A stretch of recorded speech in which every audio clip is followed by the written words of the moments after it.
Radio. Rahim here with Eddie Hearn. This card I've noticed has gained momentum since it was announced. Like, fight fans, some people have been waiting for this fight for a couple of years, which is maybe surprising to casual fans. But as the buildup is coming, people are recognizing this is really a 50-50 fight. Honestly, how's it gone promotion-wise as far as getting the word out and people? Good. We've done over 13,000 tickets.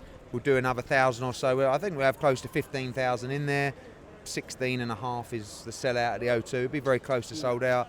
Expecting great pay-per-view buys from top to bottom. It's probably the best card I've ever done. You've got Conor Ben kicking it off. You've got Okoli against Ngannou for the European title. It was a great fight. You've got Ricky Burns against Lee Selby, which is a brilliant fight. Could be headlining its own arena.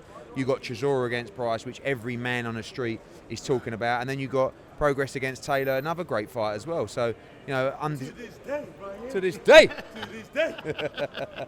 That's Derek Chisora, by the way. Oh, yeah. It's War Chisora. Del boy, how much are those going for these days? They're lumpy, aren't they? Right. How much? $8.5. No. 8.5 for my one. Is that why you were like, where's my dog? Well, and then you got Progress against Taylor, which for me, I don't represent either of those guys yet, and that is such a great matchup.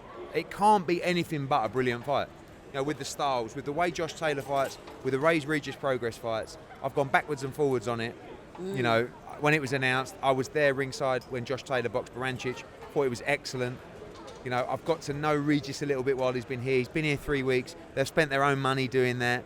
They really fancy it. Lou, Peter Berg, Mark Wahlberg, they're all coming. They fancy it, And both guys are going to have to come through fire. I noticed you and Chisura's getting on pretty good now. Well, sometimes, you never know with Derek. He asked me to get in the ring for the public workout. I'm like, whoa, no. Because he's capable of doing anything. But I think, what he likes to do on the workouts is what he did tonight, which was get the crowd involved. Give things away, give tickets away, get people in the ring.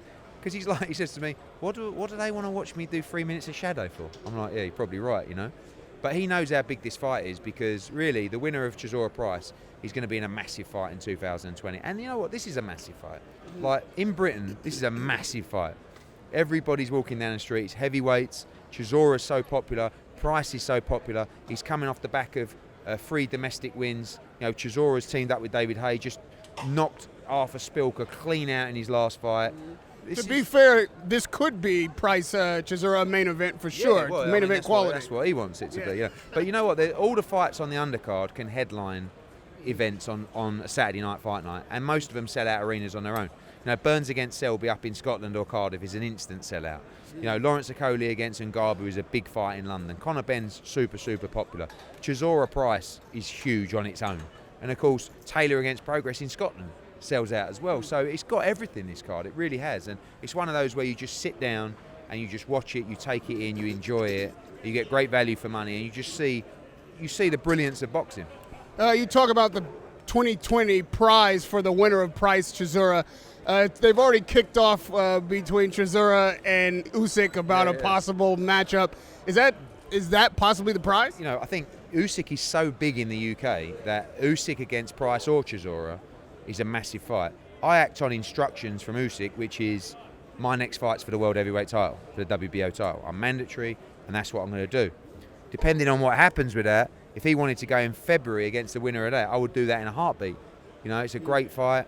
I don't see an issue with him having one more fight at heavyweight before he fights for the world title, Usyk.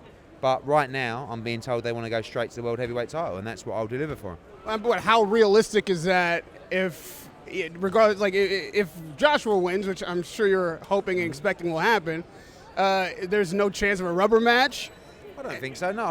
Right now, the WBO will order the winner of that fight to fight Usyk straight after the fight. But the IBF will also order the winner of that fight to fight Pulev. So you're going to get into this situation where I don't really know what's going to happen. Our focus, Joshua's focus, is just on winning on December 7th. Don't worry about what's next. That's the sort of the mind at the moment, that sort of laser focus. But Usyk is mandatory, and he will say, no. If you don't want to fight me, vacate. That's what will happen. So no chance he steps aside. He's going to want. No, he don't want to step aside. He wants to win the World Heavyweight title. It's not about money.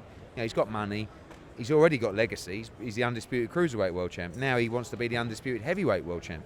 So he wants to get cracking and move straight into that. Well, I've got to commend you. You seem to be an amicable guy. You must be easy to bury the hatchet with, because Lou DiBella's here, and this is like the second week I've seen you guys chumming around.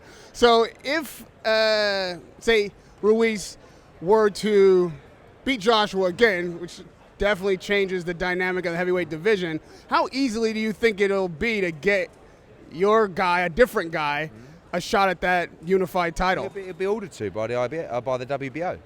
So and you know, this bout was allowed Joshua Ruiz on the proviso that the winner would fight the WBO mandatory. So, and the same problem with the IBF. So again, like, maybe Joshua wins and just vacates everything and goes on holiday. You know, who knows? Maybe Ruiz wins and, you know, he just wants to fight Wilder, so he vacates some belts. I don't know. I think the belts will become fragmented either way following Joshua Ruiz. But it's that big a fight. Who knows? Or it could be one of the biggest classics of all time, and they decide to do a number 3 with 1 belt or 2. Like, anything could happen. It's too big to worry about the future this time. Well, fight fans should know that this Saturday night, anything can happen. You're right. It's a hell of a stacked card. The main event is better than some people realize and as good as most people think. Radio Rahim with Eddie Hearn.